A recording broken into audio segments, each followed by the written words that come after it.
UP की Phulpur seat को देश में वीआईपी सीट माना जाता है। इस सीट ने देश को कई प्रधानमंत्री दिए हैं, कई बड़े राजनेता दिए हैं और इस बार के चुनाव में भारतीय जनता पार्टी के प्रवीण पटेल को कामयाबी मिली है। प्रवीण जी हमारे साथ हैं, उनसे बात करते हैं। प्रवीण जी, सबसे पहले तो आपको बहुत बहुत बधाई और ढेर सारी शुभकामनाएं। बहुत धन्यवाद आपका, इसलिए कि अपने सभी पत्रकार साथियों का भी पूरे चुनाव के दौरान बहुत ही निष्पक्ष तरीके से उन्होंने कवरेज किया। इसका आप सभी लोगों को बहुत बहुत धन्यवाद। प्रवीण जी, कल जब आप चुनाव जीते तो हमने आपसे राजनीतिक पहलुओं पे बात कर ली थी। आज हम आपसे व्यक्तिगत तौर पर बात करेंगे। जहाँ तक हमें जानकारी कि आप एक राजनीतिक परिवार से हैं, जब आपका जन्म हुआ होगा, आपने आंख खोली होगी, तो एक आम बच्चों की तरह आपका बचपन बीता या कि थोड़ा अलग था, क्योंकि बचपन से ही आप राजनीतिक परिवार में थे, आपके पिताजी विधायक थे? देखिए, स्वाभाविक है किसी भी परिवार में जो पारिवारिक वातावरण रहता है, बच्चों को उसका संस्कार मिलता है।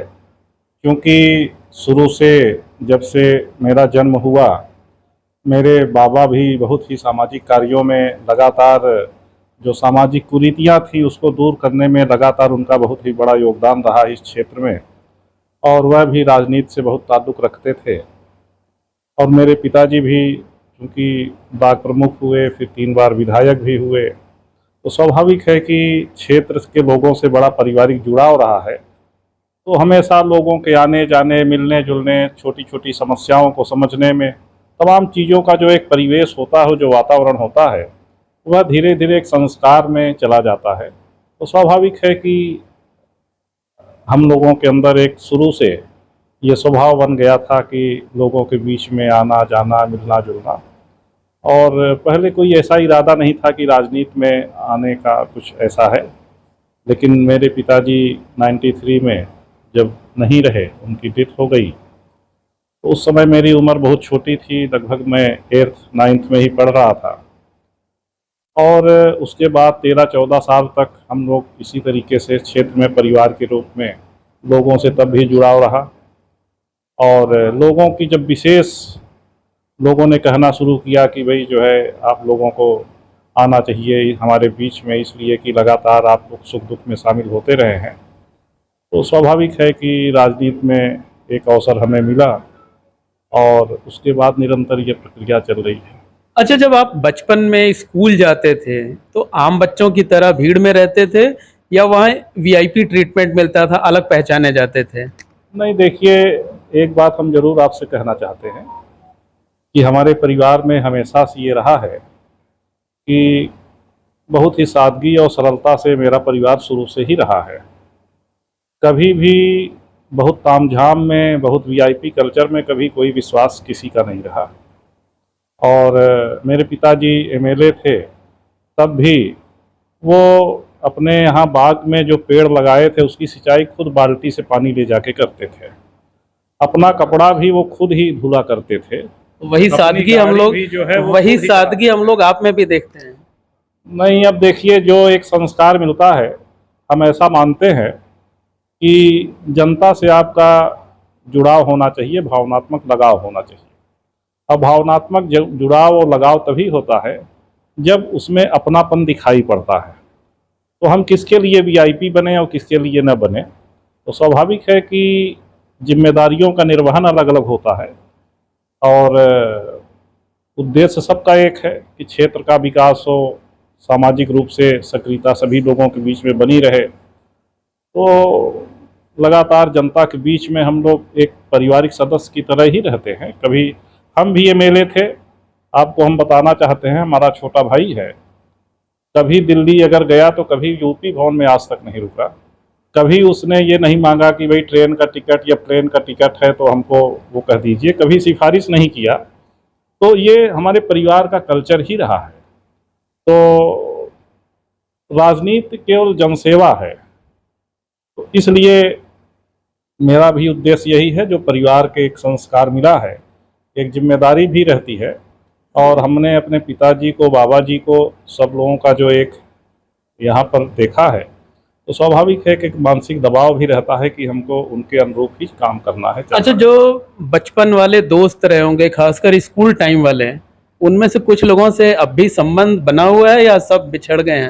देखिए, स्वाभाविक है कि संबंध सबसे बना रहता है। और हम लोग बहुत छोटे थे तो क्रिकेट बहुत खेला करते थे। दिन भर क्रिकेट खेला करते थे, तो घर वाले बड़ा उलाहना भी करते थे कि भाई 24 घंटा तुम लोग को खेलना ही है, पढ़ाई लिखाई नहीं करते ज़्यादा। लेकिन जब आप किसी के बीच में जब रहते हैं तो उसका लाभ भी कहीं कहीं मिलता है। पहली बार जब मैं 2007 में एमएलए का कैंडिडेट हुआ, तो वही जो हमारे बचपन के क्रिकेट खेलने वाले दोस्त से, जहां हम लोग टूर्नामेंट खेलने जाते थे, तमाम जगह पर जाते थे, सब लोग वही जो है पूरे सभाओं की बैठक कराते थे, नुक्कड़ सभाएं कराते थे।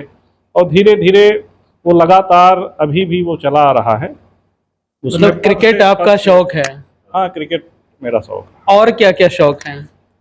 देखिए, क्रिकेट का भी बहुत ज़्यादा क्रेज़ रहा है, और किताबें पढ़ना हमको अच्छा लगता है, लोगों के बीच में रहना अच्छा लगता है।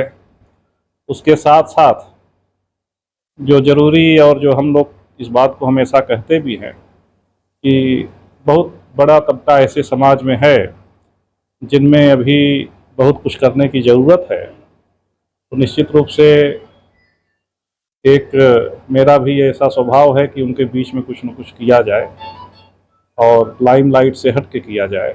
पद प्रतिष्ठा से भी उसका कोई मतलब नहीं है। अच्छा, एजुकेशन कहाँ तक हुई है आपकी? एजुकेशन मेरा पीजी हुआ है। बीए करने के बाद एमए किया। एमए करने के बाद लॉ का भी 2 साल का हमारा पूरा हुआ था। उसी समय चूंकि चुनाव आ गया था, तो 1 साल हमारा उस चुनाव के दौरान जो है हो नहीं पाया था, तो लोग लॉ कंप्लीट नहीं हुआ। पोस्ट ग्रेजुएट तक पढ़ाई की है। अच्छा, पीजी करने के दौरान, लॉ करने के दौरान कोई ऐसा दोस्त वो वक्त को एजुकेशन का होता है कि जो बहुत मिस करते हो जिसको? देखिए, सभी हमारे अभी दोस्त जो हैं, कोई हाई कोर्ट में वकालत कर रहा है, कोई कहीं पर अधिकारी हो गया है, कहीं पर टीचर हो गया है, तमाम ऐसे लोग हैं।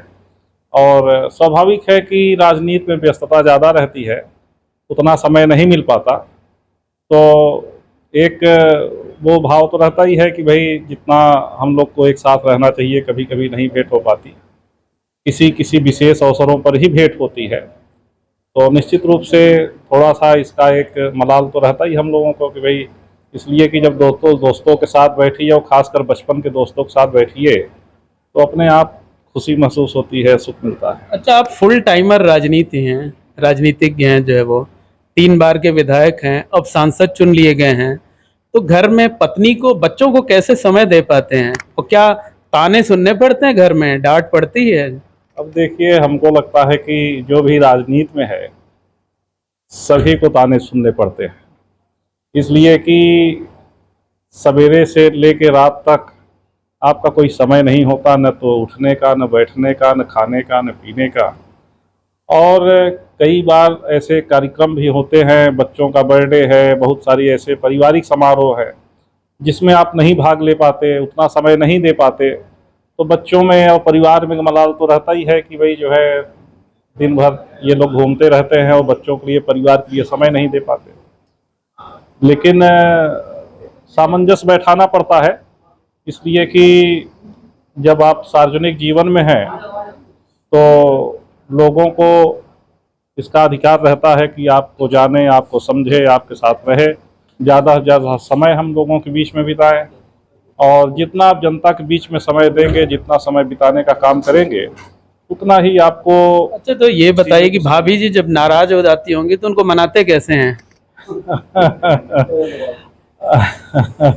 अब ये तो मनाने का क्या, मनाने का तो कुछ नहीं है। कभी कभी अवसर मिलता है, तिलचिकों में 1 बार लेके चले जाते हैं। मतलब बाहर डिनर करा दिया तो मतलब जब 4-5 ऐसा कुछ हो जाता है कि ओकेजन की भाई नहीं पहुंच पाए, कोई बात हो गई, तो कोई ऐसा अवसर मिलता है तो तिलचिकों में हम लोग चले जाते हैं, थोड़ा सा डिनर उनर कर लेते हैं, तो थोड़ा सा कुछ। लेकिन देखिए, मेरी पत्नी भी, क्योंकि वो भी राजनीति के वातावरण में, परिवेश में रही हैं, उनके पिता भी जो है कई बार विधायक रहे, राजनीति में रहे शुरू से। तो स्वाभाविक है कि जो राजनीतिक परिवेश जिसको भी जहाँ पर रहता है, मजबूरियां समझती हैं। मजबूरियाँ लोग समझते हैं, सब चीज़ों को देखते हुए।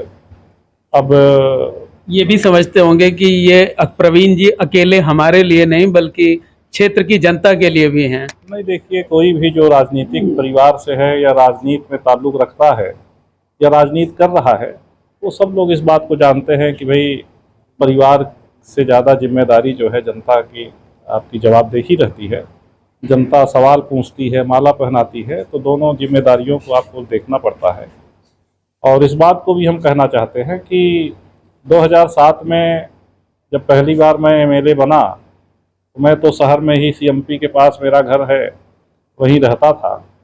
लेकिन जब 1 महीने मैंने देखा कि भाई जनता यहाँ से जाती थी और अलोपी बाग चुंगी पर उतरती थी, फिर कोई पैदल, कोई रिक्शे से घर तक पहुँचता था, और कई बार हम क्षेत्र में निकल जाते थे तो वो लोग वापस लौटते थे। उन सब चीज़ों को देखते हुए इस फिर क्षेत्र में ही आपने आशियाना हाँ, बना तो लिया। इसीलिए फिर हमने वहाँ शहर का घर छोड़ के और फिर हमने अंदावा में अपने पैतृक निवास पर ही आ गए, ताकि लोगों को मिलने जुलने में सुविधा भी हो सके, और जहाँ भी हम निकलेंगे तो अपने क्षेत्र में ही रहेंगे। अब संसदीय क्षेत्र में हमको एक अवसर मिला है, तो अब हम लोगों को फिर से शहर में ही जाना पड़ेगा, इसलिए कि 5 विधानसभाओं के लोगों को ज़्यादा से ज़्यादा जहाँ सुविधा मिल सके।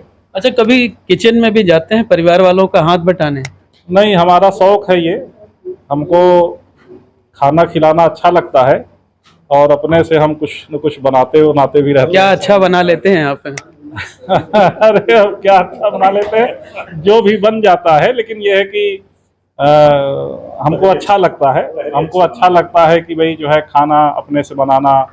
और देखिए, हम लोग खासकर ग्रामीण परिवेश में देखते हैं, जैसे आप देखते हैं कि भाई बाटी चोखा लोग बनाते हैं, तो बाटी चोखा का संबंध केवल खाने से नहीं है, वो एक जुड़ाव भी, एक भावनात्मक लगाव भी पैदा करता है।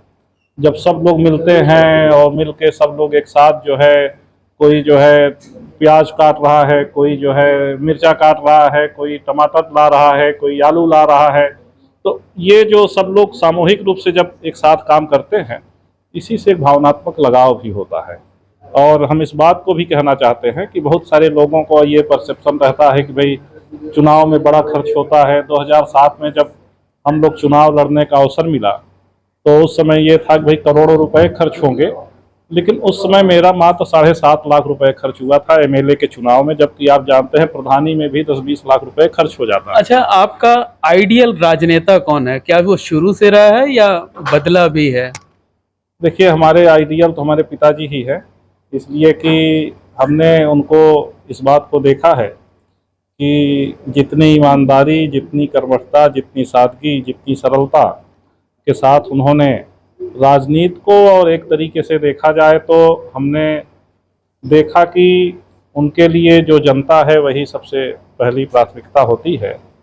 और वो केवल एमएलए और उसके नहीं, एक उनका एक लगाव बड़ा गहरा था, और अभी भी लोग इतने सालों बाद भी उनको याद करते हैं। हम लोग जाते हैं, मिलते हैं, जुलते हैं, तो हमेशा जो है वो इस बात को हमेशा कहते भी थे कि भाई लोगों के लिए अच्छा करिए तो आपके साथ अच्छा होगा। अच्छा, जो इस जनता ने आप पर भरोसा जताया है, आपको अपना नुमाइंदा, अपना सांसद चुना है, उसके लिए क्या संदेश है?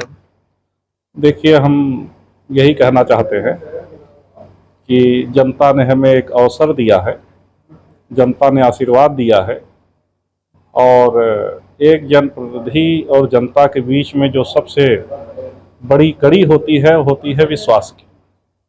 हम उनसे यही कहना चाहते हैं कि हम उनके बीच में हमेशा मौजूद रहेंगे, उनके सुख दुख में शामिल रहेंगे, उनकी भावनाओं के अनुरूप काम करेंगे।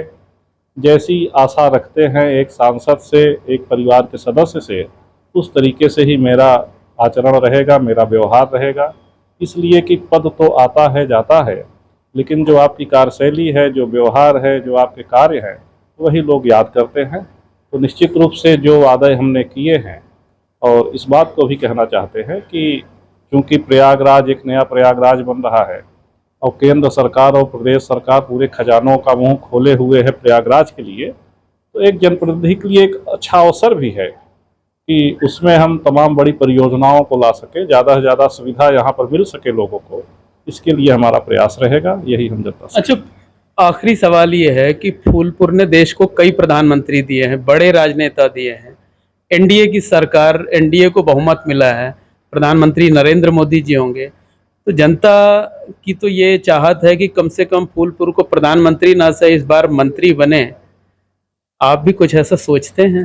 अब देखिए, हम तो यही हालांकि ये विशेषाधिकार तो प्रधानमंत्री का होता है। हम ऐसा मानते हैं कि जनता ने एक आशीर्वाद दिया है सांसद के रूप में, और एक सांसद के रूप में हम कितना अच्छा काम कर सके, यही सबसे पहली मेरी प्राथमिकता है। और चीज़ें आती हैं जाती हैं, वो क्योंकि प्रधानमंत्री जी का विशेषाधिकार होता है, लेकिन जनता ने इतना बड़ा अवसर दिया, यही हमारे लिए सौभाग्य का विषय है। वैसे आपके लिए बहुत हैरानी की बात नहीं, इसलिए नहीं है क्योंकि आप हमेशा लास्ट बॉल पे 6 मारते हैं। विधानसभा चुनाव में भी हमने देखा, लोकसभा चुनाव में। देखिए, ऐसा है कि आपने तो देखा कि कल का जो चुनाव हुआ, मतगणना हुई, विधानसभा के इलेक्शन में भी हम लोगों ने देखा था कि बड़ा नज़दीकी मुकाबला था, आईपीएल मैच की तरह था। लेकिन तब भी और अब भी मेरा मन कभी विचलित नहीं हुआ। बहुत सारे लोग इस बात को कहते थे कि भाई जो है, ये तो बड़ा उतार चढ़ाव चल रहा है, क्या होगा क्या नहीं होगा, आपके चेहरे पर कोई शिकन नहीं है। लेकिन हमेशा हम इस बात को मानते हैं कि हमारे पिताजी भी इस बात को कहा करते थे कि आप लोगों के लिए अच्छा करेंगे तो आपके साथ अच्छा होगा। मेरा ये विश्वास था कि निश्चित रूप से जीत हम लोगों को मिलेगी और सत्य की जीत होती है। क्योंकि विपक्ष ने दुष्प्रचार किया, लोगों को भ्रमित करने का काम किया, खासकर भारतीय जनता पार्टी के बारे में तमाम ऐसी अफवाहों को जन्म दिया जिससे लोग गुमराह हुए। लेकिन इस बात को भी हम कहना चाहते हैं कि लोगों ने एक विश्वास जो जताया है प्रधानमंत्री जी के ऊपर, भारतीय जनता पार्टी के ऊपर, हम लोगों के ऊपर, तो निश्चित रूप से आने वाले समय में हम लोग इस लोकसभा को एक आदर्श लोकसभा के रूप में बनाने का काम करें। बहुत धन्यवाद प्रवीण पटेल जी। प्रवीण पटेल जी को देख सकते हैं कि सुबह से ही बधाई देने वालों का तांता लगा हुआ है। सैकड़ों की संख्या में लोग मौजूद हैं, एसी कमरे में बैठे हैं, लेकिन उसके बावजूद पसीने से लथपथ हैं। और उन्होंने अपने क्षेत्र की जनता को ये भरोसा दिलाया है कि जो वायदे उन्होंने चुनाव के दौरान किए थे, उन सभी वादों को पूरे करने का काम करेंगे और जनता के बीच एक सांसद के तौर पर नहीं, बल्कि एक सेवक के तौर पर 5 सालों तक मौजूद रहेंगे।